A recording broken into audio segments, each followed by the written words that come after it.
ज़कात foundation of India एक स्वयंसेवी परोपकारी संस्था के तौर पर 2001 से रजिस्टर्ड है।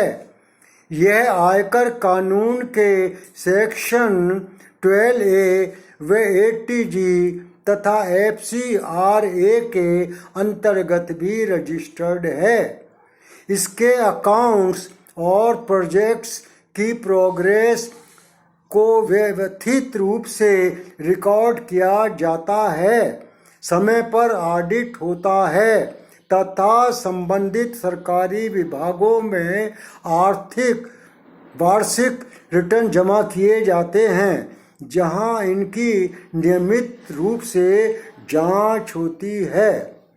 समाज के पिछड़ेपन को दूर करने और महरूम वर्गों को राष्ट्र की मुख्य धारा में लाने के सरकारी प्रयासों में सहयोग करते हुए फाउंडेशन ने पिछले 20 वर्षों में महत्वपूर्ण बहुआयामी भूमिका निभाई है। राष्ट्र की मुख्य धारा में अल्पसंख्यकों के समुचित प्रतिनिधित्व के अभाव का मुख्य कारण समुदाय में आत्मविश्वास की कमी और प्रतियोगिता में भाग लेने का साहस न होना रहा है। ज़कात फाउंडेशन ऑफ इंडिया ने इस कमी को भी महसूस किया है और पददलित समाज में आत्मविश्वास जगाने का प्रयास किया है। ज़कात फाउंडेशन ऑफ इंडिया सांप्रदायिक सौहार्द, राष्ट्रीय एकता और सामाजिक संगठन में विश्वास रखता है और इसके लिए संस्थागत रूप से सक्रिय रहता है। फाउंडेशन के अध्यक्ष इंटरफ्रेंच कोएलिशन फॉर पीस नामी रजिस्टर्ड संस्था के भी संस्थापक अध्यक्ष हैं। ये दोनों संस्थाएं एक दूसरे के सहयोग से भारत में इंसानी भाईचारे को बढ़ावा देने के लिए कार्यक्रम आयोजित करती हैं। स्वतंत्रता दिवस की 7 दहाइयों के बाद यूपीएससी परीक्षा में मुस्लिम युवाओं की भागीदारी में 1.5-2% की मामूली बढ़ोतरी को काल्पनिक चिंता का मुद्दा बनाकर पिछले कुछ दिनों से एक केबल टीवी पर जघन्य प्रकृति से चर्चा की जाने लगी है। यूपीएससी जैसी प्रतिष्ठित संवैधानिक संस्था की विश्वसनीयता पर कुटिल सवाल खड़े किए गए हैं।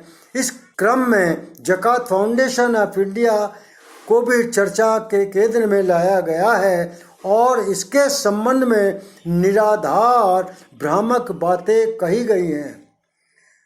अमुक केबल टीवी ने आरोप लगाया कि ज़कात फाउंडेशन ऑफ इंडिया का कुछ देश विरोधी तथा आतंकी संगठनों से संबंध है। हालांकि उस केबल टीवी ने अपना ये राष्ट्रीय कर्तव्य नहीं निभाया कि ऐसी कथित जानकारी को पहले वे सरकार को प्रस्तुत करता।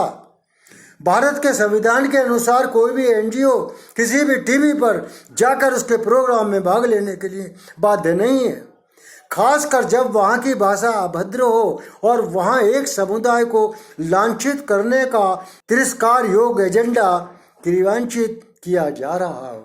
ज़कात फाउंडेशन पर लगाए गए सब आरोपों को हम गलत बताते हैं, उनसे इनकार करते हैं, उन्हें खारिज करते हैं, उनका खंडन करते हैं और आरोप लगाने वाले टीवी की ओछी मानसिकता की हम भर्त्सना करते हैं। टीवी ने जो बुनियादी तथ्य तथा आंकड़े प्रस्तुत किए हैं वे सब इस ने या तो फाउंडेशन की वेबसाइट पर से लिए हैं या भारत सरकार की उस वेबसाइट से लिए हैं, जहां सरकार के ने फाउंडेशन के द्वारा प्रस्तुत तथ्यों व आंकड़ों को पिछले 10-12 वर्षों से दर्शा रखा है। ज़कात फाउंडेशन ऑफ इंडिया यूपीएससी जैसी परम पावन संवैधानिक संस्थाओं के सम्मान पर लांछित लगाने जाने तथा राष्ट्रीय एकता पर पड़ने वाले इसके संभावित दुष्प्रभावों की गंभीरता से समीक्षा कर रहा है। दुष्प्रचार से जन्म लेने वाली भ्रांतियों से देशवासियों को बचाने और उन्हें सही जानकारियां उपलब्ध कराने के लिए फाउंडेशन कृतज्ञ है और गैर कानूनी, अमर्यादित और बदनाम करने वाले षड्यंत्र पर आपसी कानूनी कार्रवाई करने के लिए सक्षम है। ज़कात फाउंडेशन ऑफ इंडिया के संस्थापक अध्यक्ष डॉक्टर सैयद जफर महमूद हैं। वे स्वयं यूपीएससी की सर्विसेज परीक्षा में कामयाब होने के बाद महत्वपूर्ण सरकारी पदों पर लंबे समय तक सेवाएं अंजाम देते रहे। तत्कालीन प्रधानमंत्री डॉक्टर मनमोहन सिंह जी के भारत के मुस्लिम समुदाय की शैक्षिक, आर्थिक व सामाजिक स्थिति की समीक्षा के लिए दिल्ली हाई कोर्ट के पूर्व मुख्य न्यायाधीश जस्टिस राजेंद्र सच्चर जी की अध्यक्षता में गठित की गई प्रधानमंत्री की उच्च स्तरीय समिति के कुशल संचालन के लिए डॉक्टर महमूद को एसडी नियुक्त किया था। ज़कात फाउंडेशन के अधीनस्थ अनाथ बच्चों और बच्चियों के लिए अनाथालय संचालित है, जहां बच्चों का पालन पोषण और उनकी शिक्षा की व्यवस्था की जाती है। फाउंडेशन स्वास्थ्य सेवाएं भी अंजाम देता है और इसके अंतर्गत मेडिकल सेंटर जारी हैं।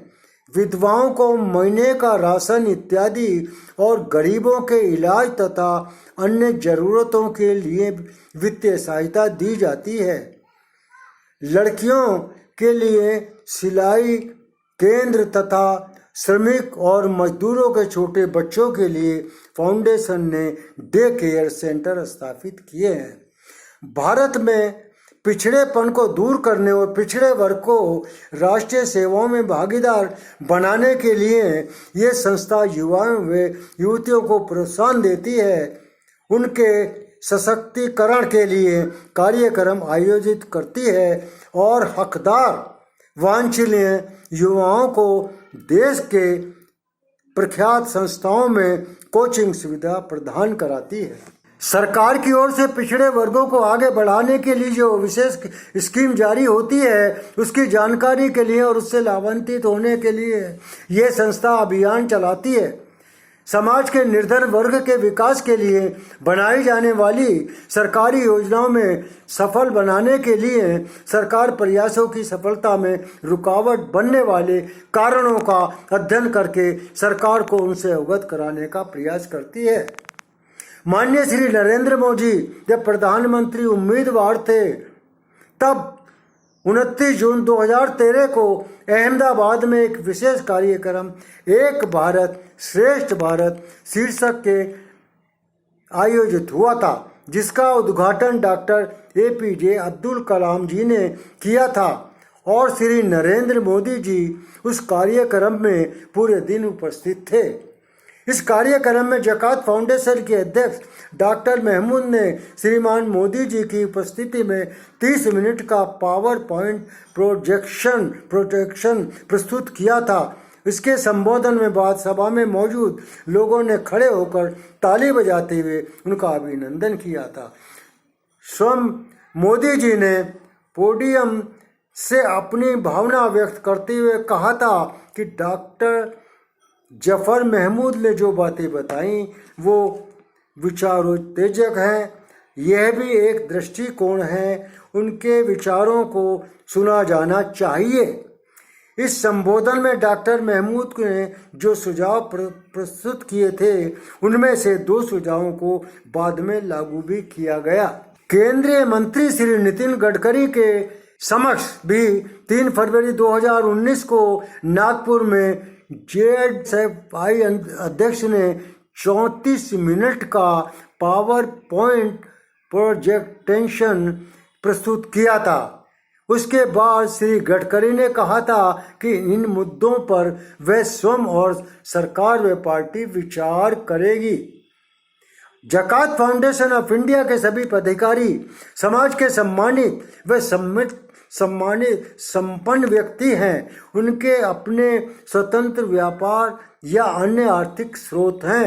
वे फाउंडेशन के काम के लिए स्वेच्छापूर्वक अपना मूल्यवान समय तथा निजी उपाय कुशलता प्रदान करते हैं।